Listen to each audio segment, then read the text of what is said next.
Hello, my name is Krystyn Gutu, and this is Technically Biased, the podcast that discusses bias in tech. Today's guest speaker is Lindsay Lee Wallace, who I am so excited to have on the show. She is a freelance health and culture writing and has experience in publicity, publishing, freelance writing, SEO, copywriting, research, and so much more. And she is now starting her career in reporting. So we're going to navigate AI in writing and if it is a threat to creative and journalistic writers. So, Lindsay, there's a lot to talk about regarding AI. So, can you give us your thoughts on whether it's a real threat and if you think it will replace writers? Uh, yeah, and also thank you so much for having me, Krystyn. This is really fun, and I'm very excited by your whole podcast, and I've been very much enjoying it. So thank you for inviting me. So I feel like when we talk about whether AI can replace writers, I feel like the question comes up of whether it's capable of producing content that is as fill in the blank as what human writers can produce, whether the blank is, beautiful or moving or representative or factual or efficient. And whatever you put in the blank changes your answer to the question, because I think that AI can probably work more quickly than I can, but I don't think it's demonstrated that it can work more factually or more or produce something that is as like compassionate or empathetic as what a human can produce. But the question, it feels like, is who's in power and what are their priorities? Are they prioritizing speed or are they prioritizing quality? And if the answer is speed, which I feel like is often the case under capitalism, then I can't imagine being replaced by AI, which is very unnerving for me here at the beginning of my career. And that's interesting you say that because I completely agree. I don't think that AI will replace writers because of that niche human quality that I think is necessary. But then if again it matters what are we prioritizing?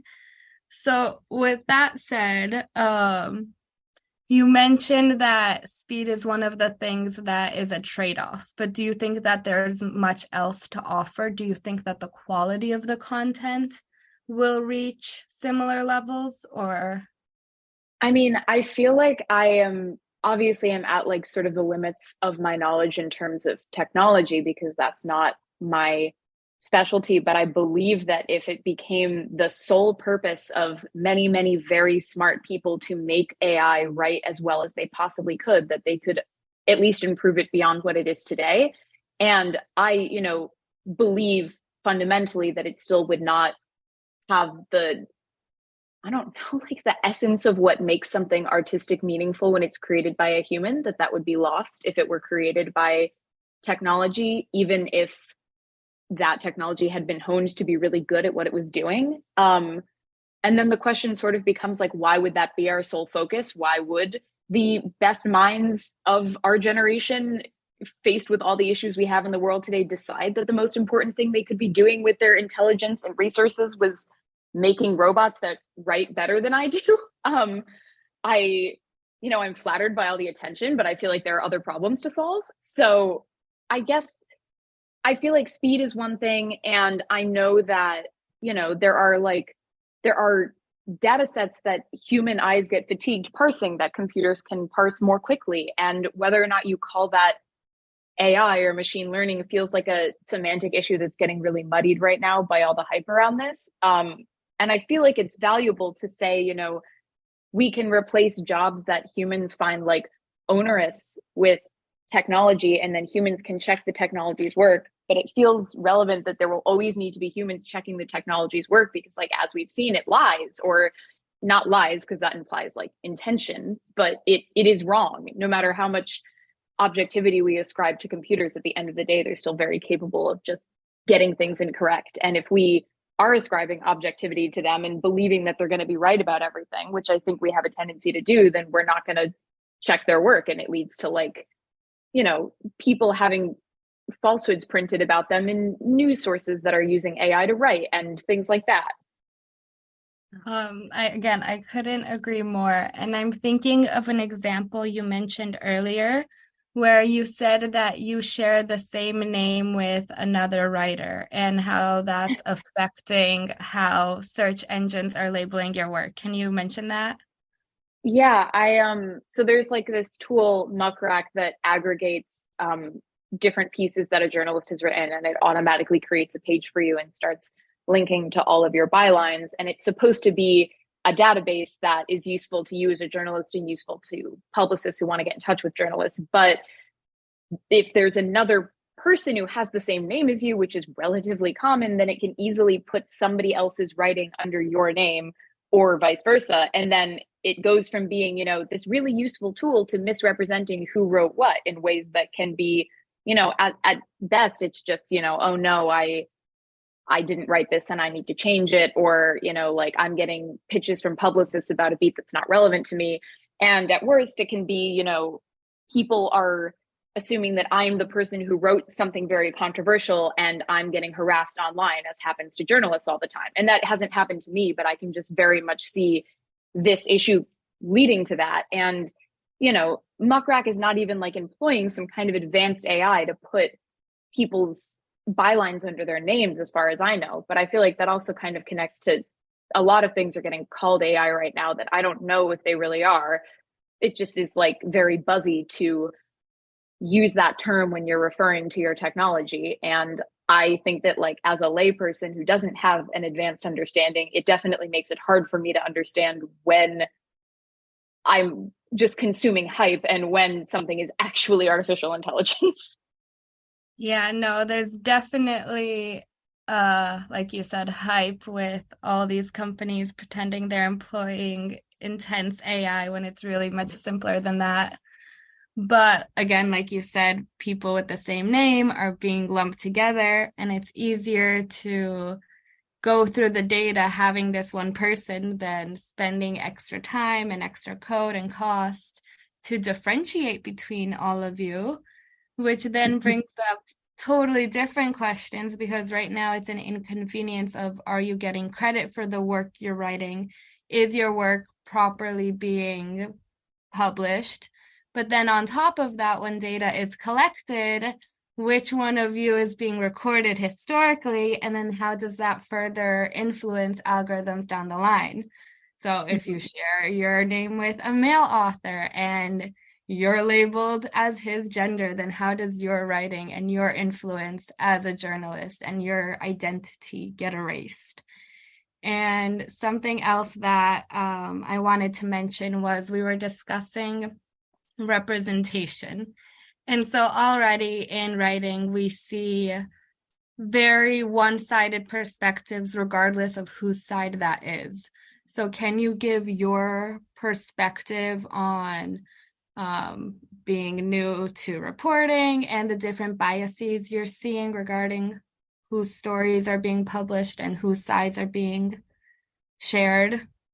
Yeah, I mean, so I feel like I am beginning to try to have a career in this field at a moment when it's contracting pretty dramatically, and publications that were part of, the like digital media boom are folding or going bankrupt or laying off hundreds of people. And in like a profession that is like simultaneously, associated with like the origin story of this country and is that old and embedded with like hegemonic power structures to that degree, but also is one that is considered like, chronically online and like totally at the mercy of the internet. It's interesting to see the speed at which organizations and publications will roll back promises to like increase the diversity of their reporting staff and like represent more kinds of stories. And I think that it is, I think that it's known that journalism has this objectivity standard that if you're the person who's going to report on an issue, then you should be someone who doesn't have yourself an opinion on that issue. And I think that we are increasingly realizing that it's pretty impossible to find a human who doesn't have in some way an opinion or relation to a human issue. And this demonstrated itself really dramatically in terms of like Black reporters not being offered opportunities to report on the Black Lives Matter protester in the summer of 2020 because of the belief that they would be biased, when the, supposed argument that a white reporter writing about that topic doesn't have any bias or personal stake in it is false. And it just is enshrining the position of, whiteness as the standard and the default and a neutral thing, when it's very much not. And I know that that's a bias that's reproduced by AI and by algorithms because they learn from our human flaws and parse those things to create their own opinions. And again, opinions, I'm like using all these words that have intention and humanity ascribed in them, but I know that technology doesn't have those things. It's just picking up on ours. So I think that, there are like, for example, right now it's June and it's Pride Month, and I have more opportunities as a queer writer than I do much of the rest of the year, because my specific perspective, which is like considered maybe a niche thing, is warranted right now, but isn't otherwise at other times. And I say that, like not having been, it's not like I've been denied important opportunities or anything, but certainly like with my relative privilege as a white cis woman, I know that whatever degree I'm seeing, like, oh, I'm getting these opportunities in June that I don't get the rest of the year, is amplified more times over for people from other marginalized communities. And replacing, the few people from marginalized communities who have had the opportunity to get onto, God forbid, a staff position at a publication with computers is going to not only prevent those actual humans from having access to the resources and the money and the career building to make their lives better, but also it's going to take away from the coverage of those publications, because the AI that you would replace a human writer with is replicating the same biases that we have. It's replicating the idea of a white, cis, straight male perspective as neutral, and further reinforcing, the myth of objectivity in journalism. Yeah, that's so interesting that you make that point, because I think intersectionality is often very overlooked. And you mention your queerness, but you're also white and cis. So it's all these levels of bias and marginalization, but also a level of privilege. So it's like, how are we encoding these biases on different levels? And how are more intersectional people being compounded by all these biases? Definitely. And I think, oh, I'm sorry. No, go ahead. I think that, there is a way to make your identity really consumable in a digital way, to like put out again and again and again that you are, like, for me, that I am like queer, and that's something that's easy for publicists to parse, and for, whatever technology that they use to parse to figure out like, oh, okay, so we're going to send that person this email about this, gay movie. But it obviously, it falters when you're confronted with a person whose identities are not so easy to like fit into a Twitter bio or a soundbite or whatever other like offhanded thing I can say right now, that it's like, it can't represent the entirety of human experience. It encourages us to flatten ourselves to be easier to parse so that we get these opportunities. But like, the opportunities are not as meaningful if we can't come to them as full people. And something else that this is making me think of, if human writers become obsolete and we really do turn to AI. I mentioned this point a lot, but in America, 90% of AI experts are men and 70% are white. So if we have AI writing marketing campaigns for a very human audience, and they're using training data on, like you said, writers that are historically white, cis, middle-class men, then how can they learn how to target the queer community if they do not have a database of how different the queer audience is from other audiences that they may have targeted in different marketing campaigns? So it's like, what information are you using to make your judgment? And I mean, like, to what degree is it beneficial for a minority group to be easily targetable by marketing or anything else? Like, there's like the double-edged sword of being accepted under capitalism gives you access to resources, you see yourself represented, and that can be genuinely meaningful, but also like, what are you giving up when you decide to be like palatable in that way? And I think it's like, I a dimension of like, I'm not like a horrible tech pessimist in every possible way, and I also still don't see a dimension of like AI optimism being, it's okay because it doesn't get us, so it can't sell us this. It's interesting though, because I feel like that is a true point. Do you think that you'll come to a time where you use AI in your writing? Are you already using it for the process? I mean, not like knowingly, although I'm sure that in like the Google Drive terms and conditions I've agreed to, I, told it that it could train its burgeoning AI tools on my Google Docs or whatever. I have no idea if that's true. I probably shouldn't just say things like that. But I, not consciously, not deliberately. I mean, at the end of the day, I just, I have never like encountered any kind of tool that made exclusively correct suggestions. And there are also suggestions it might make that are like correct by one standard, but not correct by another. And at the end of the day, you're always going to have to check things to make sure that there aren't mistakes that you're just like blithely letting through the gates because of your trust in technology. And, in some cases, that initial filter to get out like really egregious grammar mistakes might be useful to people. But it's never going to be better than just having somebody check something, and you're never going to be able to forego having somebody check something. So I always just kind of am like, this feels like an extra step to me that I don't need, because at the end of the day, I'm still going to have to check it. So I might as well just check it now. Yeah, I personally agree with that.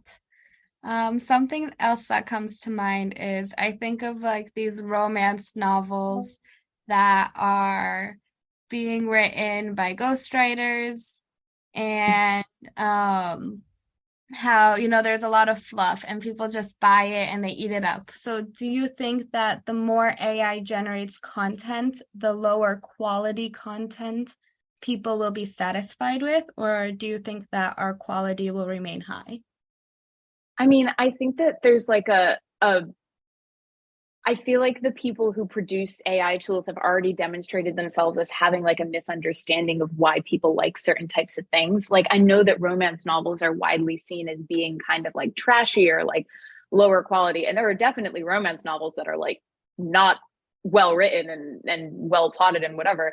But like, the community around romance novels is something that people love engaging in, and people love to follow the romance authors that they like consume the work of and interact with them. And there are fandoms around that, and there's fan fiction and all of these like really innately thoroughly human things that I think are connected to content that people in tech who are trying to find ways to automate things don't understand, that will be lost and that people will not want to engage with in the same way. So in terms of like the quality of the content, I think that, the worst book that I've ever read in my life could have been written by a computer, but whatever fans that book did have would be halved by the number of people who don't care about something if it doesn't have an author attached to it, and if it doesn't have a community attached to it. Yeah, it's interesting. So I want to hear your thoughts on right now the strike going on with the Writers Guild of America. Do you have any thoughts to share?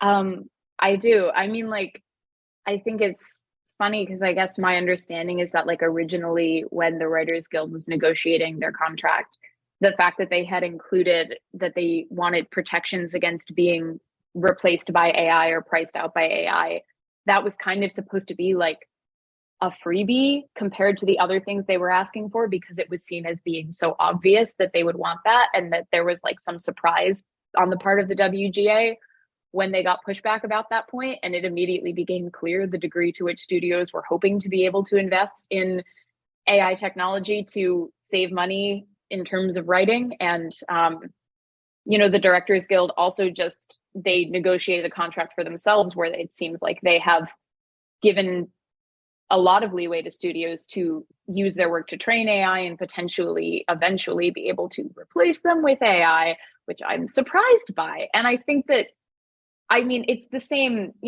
the same structural issues that are true with journalism are true in creative writing, that, you know, the people who have the most access to be able to do that kind of thing are usually going to be, you know, the most privileged people. And also that leads to one-sided stories, and we miss a lot of meaningful art in that way. And I think that, you know, writing is seen as like a artistic pursuit and a vocation, and you're lucky just to be able to do it, especially creative writing. Like, you should be willing to be paid nothing and do it for exposure and put up with being treated terribly and all this stuff. And like, it's a job. Like, yes, it's a wonderful job, but like, you need to pay people for their work, especially when it makes you billions of dollars, as is the case with what the Writers Guild of America does. So I think that, you know, it's foolhardy to believe that you could replace humans with computers in any regard. And I also just don't understand ultimately like the intention behind it. Like, there are things that humans shouldn't have to do, and those are the ones that we should be trying to figure out another way to take care of. But like, why are we trying to build a society where pursuits that people enjoy are no longer available to them? Like, who benefits from that? Yeah, that is well said. And you mentioned that a lot of stories would be recycled. You say something of the in those lines. And you also write about this dead mother trope in media. Can you talk about that trope and how AI might run with other similar outdated tropes or overdone tropes? Yeah. Well, so I wrote a piece for the publication Shondaland, I think it was like 2 years ago now, about the dead mom trope in media, which I wrote because of my dead mom. But I had come to notice it more and more because it started affecting me more. Whereas previously, I had just sort of noticed it in terms of like, oh yes, it's that thing again, where this character's mom is dead, and that is sort of shorthand for the idea that they have a tragic backstory, or they are missing a certain amount of nurturing, or they've had to take care of themselves or their family. And I feel like, you know, what is like true for a lot of people and simultaneously a unique story kind of gets flattened into this easy way to characterize somebody in your movie or your TV show or your book without having to give them backstory. And, you know, a recent example of this maybe is the Sam Levinson The Weekend show The Idol, which has a main character whose mother has passed away, and having a dead mom is a huge part of her whole deal so far in the episodes that I've seen, but it's not explored in any meaningful way, nor is she really characterized in any meaningful way. It's just a quick way for them to let us know, like, okay, she's broken. And that kind of laziness, I think, is exactly the sort of thing that will be duplicated when you're writing stories by algorithm, because you'll be picking up on what has been done many times before, what is an efficient solution plot wise. And that efficiency, when it's produced by a computer, I think is just going to inherently be a lot colder and hold less meaning than, you know, the like graceful efficiency of a human making a plot run perfectly.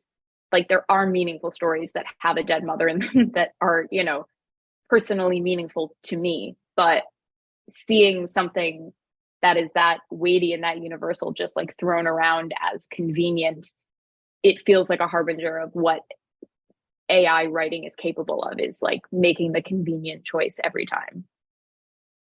I don't even think it's just lazy. I think it's a lame excuse of writing a female character without actually having to waste time or energy on a female character. And then Or it's also, hire a female actor. yeah, so it's Sorry, kind yeah. of like, no, but actually like, oh yeah, see, we mentioned a woman, so it's like equal opportunity. But it's just Uh-huh. And like, it's someone's sad dead mom and some man's sad dead wife, and you know, he's so messed up about it, and we can see endless footage of him crying looking at her photo or whatever, but she's not going to say a single line. Don't worry about it. exactly. So it's not even her history or her story. It's just like, oh, she's the plot line. So it's, Yeah. yeah. So I think that will be replicated in the sense that all these stories put the focus on what really matters, right? Like, oh, that's the backstory. That's over. That's in the past. Let's move on to the present. And so, like, Yeah. whose perspective will AI be focusing when they write those algorithms? Yeah. And like, what does it say? Like one of our like oldest biases is the idea of like motherhood is making you less of a person and making you just like endlessly giving unto, you know, your husband and your children and whatever. And the like ultimate version of that feels like it's like not even a human didn't even get to feel real things when they wrote about this woman who isn't even real in this story that like has no human resonance in it whatsoever. It's just like the ultimate, you know, screw women, this is not important, she doesn't matter in this story. So that leads me to my next question, because it is this idea where if AI generates this content, it is going to approach it from a different perspective because it does not have that conscious ability. So do you think that AI is going to influence your writing style or the way you write so that you can, I don't know, stay relevant? I don't really think this is an issue, but I'm curious if you thought of this. Well, like it's interesting because there are like tricks to writing for like search engine optimization or SEO, like things you're supposed to do to make whatever you've written rank higher when somebody Googles a specific thing in the search results. So they'll click on it and buy the, you know, whatever is being sold on that page. And those things are, you know, like, oh, include a number in your headline, keep your sentences short, and include, you know, phrases that people are more likely to Google. And that's already sort of like that whole field has risen and kind of begun to crumble in that a lot of people consider Google to be basically useless for finding good information now because so many people are writing in this specific way, on top of which there's, you know, computer generated content that's written in this specific way, and you just can't trust it anymore. So when I think about like how AI is going to influence my writing, it's interesting because I know that it's being trained on real human writing of great quality, and also all of that SEO nonsense in those articles that are essentially hollow. So it feels like a feedback loop. Like I don't know where me influencing it and it influencing me end and begin, which is like a dystopian answer, but yeah. Or how it influences the people you want it to reach versus the audience that you don't even have in mind when you're writing. Yeah, absolutely. Like I have no idea how it gets scraped and translated and scrambled by like I don't like a large language learning model. Something that I've written could be repurposed in there in a way that I wouldn't anticipate to reach an audience that I couldn't even have fathomed. Yeah, I love that.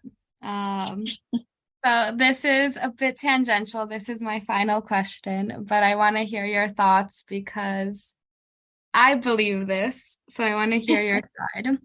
But do you think that AI generated content, whether it's for marketing or creative reasons, do you think that it could essentially influence policy in the end and the way people think on a more societal level? I mean, I feel like it depends on how quickly we become aware of the possibility that something that we're reading is like produced by a computer and not by a person. Because I know that there's, you know, already been like a situation where a lawyer created a brief with help from ChatGPT and it fabricated like case law to cite, and the judge pointed out, you know, these cases that you've cited here aren't real, and the lawyer, you know, I assume was very embarrassed by that. But had the judge been as incompetent as the lawyer and not noticed, then that would be a situation where fabrications on the part of AI had helped influence policy. And like I think that, you know, in a less obvious and more insidious way, when a greater proportion of the content on the internet reflects like the current power structure that we have because it is trained to reproduce our biases as a society, and more people are consuming content that reflects those biases at a greater rate, then we all are more likely to have them embedded in our ways of thinking, including those of us who are influencing policy in some capacity. And I know that, you know, that's already the case. It's like the way that where you get your news from and the media that you interact with, even the creative media, influences the way that you see the world, which can be a really powerful force for good, but is scary to think about when you consider, you know, a computer being behind most of that, and then who is behind that computer, and therefore who is really helping influence that policy. Which is why we need people like you writing, and other people going through all the material and determining which of it is real, which of it is valuable, and which of it is disinformation. Yeah, yeah. I'm really stunned by like the volume of just complete lies that I know people have directed at them, and how much easier it will be to do that with a specific goal and target people with falsehoods and disinformation when you have, an algorithm that can write those falsehoods for you. And like those people are a powerful voting bloc, as we've seen with like even, town hall meetings about mask mandates. Like people who have been targeted with inaccurate information about masks can strike down a mask mandate for a school. And imagine how much more quickly and efficiently that whole process can work when they're being targeted with like the speed and precision of computers. Yeah, I read this crazy fact that stated that disinformation travels at 7 times the rate of factual information. So, Oh, yeah, it just shows you again why is we it? need real writers and people clarifying it. Yeah, I feel like I don't mean to sound so pessimistic. Like it's not like I don't think that, there's promise in just like even our desire to innovate and our like desire to create technology in our own image. I think is like on its own a little charming, and I like that we want to keep solving problems. I just wish that we were solving real problems instead of the capitalist problem of, oh no, humans want to live lives worth living. Like, my God, there are real issues. Why are we doing this? And Sorry. and then on top of it, you're mentioning why should we teach AI to write creative content when people want to do that? And there's so many jobs that people don't want to do that should be automated.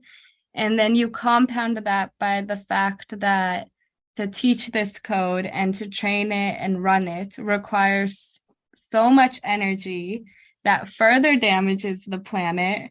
And so it's Mm-hmm. like you're taking jobs from people, then you're making their physical environments worse. How can we redirect this so it's a more equitable trade-off? Definitely. And you also, you need humans doing quality control, which in some cases is just tedious, which, tedium is genuinely terrible for people, but also can be like traumatic. Like there are instances of people whose job it is to review either the information that gets incorporated into OpenAI's data set that it learns from, or, people who review content that's been flagged on social media, getting PTSD from having to look at all day long, the most horrible traumatic things that you can possibly imagine to make sure that somebody else using this tool on the other end doesn't have to look at it. And I feel like, ordinarily those are jobs that are not happening in the United States, and they're not happening within the direct sight line of the person who's benefiting from them. So it's easier for us to think like, wow, this technology, it's, incredible. Or even my perspective, this technology is horrible. It's replaced me. It's taken my job. When the reality is that it took my job and turned it into a worse job that pays less, that is giving somebody who is thousands of miles away from me post-traumatic stress disorder. And it's like, and as you said, making the planet less habitable for all of humans. And it is like, obviously the people who see those negative ramifications first are people in the global south and people who are coerced into taking jobs that pay terribly and treat them poorly. But, those consequences won't stay with the most marginalized among us forever. We're all going to feel them, including, the people at the very top someday when the planet is on fire. God, I sound like such a pessimist. I'm so sorry. No, I mean, we'll be optimistic. I believe that there's a good future out there. But it's true. I mean, we need to rethink some things environmentally, sustainably from a human rights perspective, both domestically and internationally when we think of how it exploits different people, whether it's writers here or, like you said, those who parse through graphic images for cents per image or even less. So yeah, so Yeah, there's a lot to do here. there is. And I'm genuinely like, I exist in my, plane of like pessimism because I know that there are people like you who actually understand these things and are doing work to help make them better. So thank you. So with that, on the final note, are you optimistic about the future or do you end on a pessimistic note? I, gosh, I think that it is, I don't think that you can continue trying to make things better if you fully allow yourself to adopt a pessimistic worldview. And so I haven't. I just talk about all the things that I am scared about while privately hoping that I will be proven wrong and doing, what I hope is work that will contribute to making things not as terrible as I fear they will be. Okay, so we're on the same page. Yeah, exactly. Wonderful. Well, thank you so much, Lindsay. I appreciate you taking the time to join us today. Thank you so much for inviting me to have this conversation with you. I really appreciate it. Thanks for listening to another episode of Technically Biased.